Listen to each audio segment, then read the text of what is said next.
We got discount double hack with $20. I need advice on buying a company pickup. Full-size V8. I want to stay away from GM because of electrical gremlins. I drive less than 12K per year. I've kept my current truck for 10 years.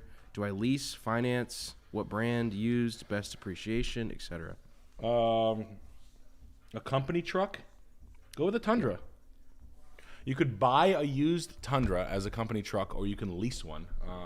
Leasing, if you're a big company and you want the best of your, my richest clients lease and write it off. You can depreciate if you're making money. You can depreciate the entire cost of the vehicle in the first year. Blah blah blah bullshit. But I would buy a Tundra. If I was crushing miles and I wanted something that would depreciate properly, I would buy a used Tundra. If I wanted to own a piece of equipment and consider it lifelong piece of equipment that I could get a lot of use of, or if I wanted to play a game, I would probably, I think the lease, you can lease a Chevy short money as far as a pickup goes. But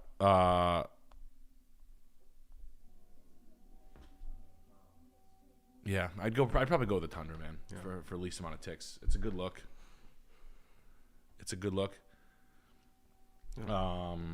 You hit the like button.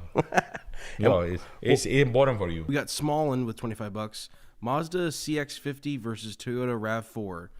2023 versus 2024 for both. The RAV4 hybrid is probably the better daily driver for the price, but the hipster aesthetic of the CX kind of makes my balls tingle. Don't know a lot about new Mazdas, though. They're pretty good property. Price point wise, they're pretty good. They're hot. There's not a lot of margin. The resale in them is almost sticker, so they're low key. They're doing really well. MMR on the cars are pretty high. I don't think there's no wrong move. It's like, do I get healthy or do I study a lot? Yeah, you know, good for you for having that. But the Toyota RAV4 hybrid is gold tier. But around where I live, they play little fucky games with you when it comes to Toyota. Simple Toyotas are like, oh, it's $2,000 market adjustment. Can't get them. Yeah. So if they're not playing games with you, and you can even get maybe a discount of somewhat.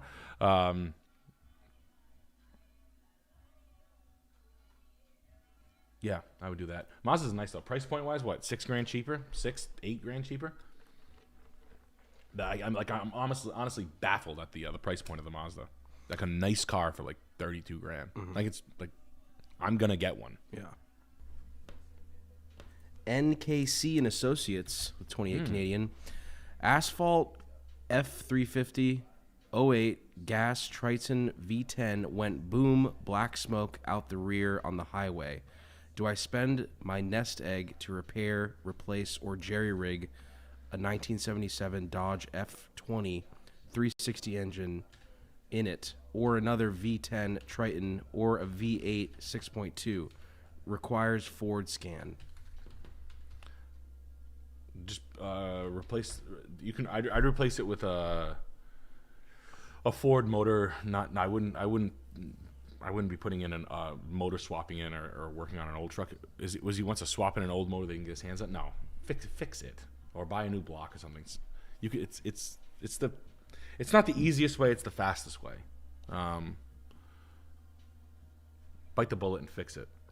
As far as the and while you're doing it, unfortunately, when you have old trucks, if you're used to driving, if you need it and you need your truck for transportation, unfortunately with shit like that, there's no cheap way out when it comes to 1-ton pickups,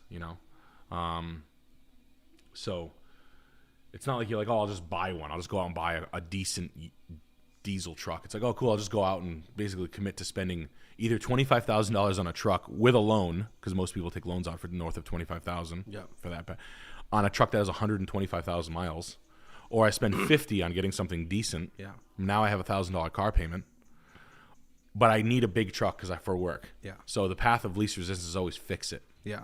I'm not Batman with $25. Nick, your passion to help others is amazing. Question: I have option to keep from my boomer parents either 2011 Infiniti G25 with 200K miles or 2016 Cadillac SRX with 66K miles. I don't care about swag, just saving money. then take the Caddy. 100%.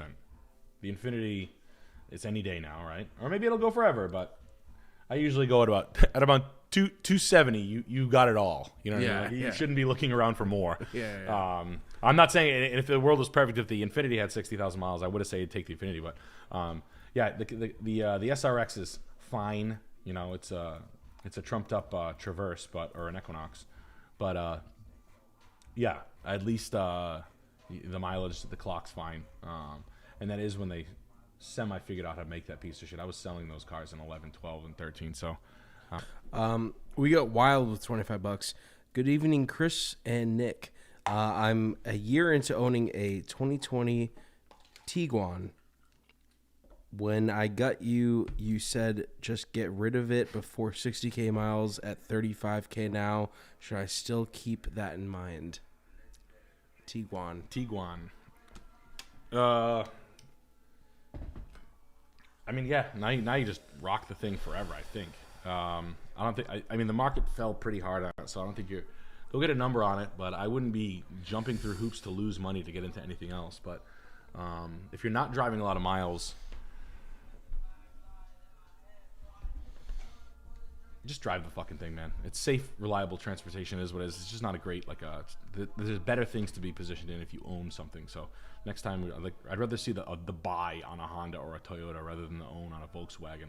But as far as when to jump off it if you find out the number on it. You know what I mean? What do you owe on it? What's it worth? You know, is there a huge discrepancy in it? Because the discounts are steep on other stuff, so what kind of position are you in it? You know what I mean? What do you owe on it? What do you what's the equity position? But yeah, no, I mean, if you're ever going to get decent money for a car, it's 35,000 miles. Is that what he said he has? 35,000 miles on it? Yeah. That's the story where it's it's an off-lease car. Those are still, that's the highest number you're going to get. And then it's going to dip severely after that from there to 75. Then 75,000, certain banks won't buy it. That's why they dip to certain tiers. But if you're not driving a lot of miles, you can just keep driving. But to jump out of a position to get into something else, if it's fucked up and you're losing money, rolling negative equity into a new deal just to get out of a 35,000-mile Tiguan isn't going to be good advice if I told you to do that. We got Cat with $25. Oh, it's yours. He owns it. Oh, hey, you're going to get decent money. Is it Wild that said it? Yes. Yeah.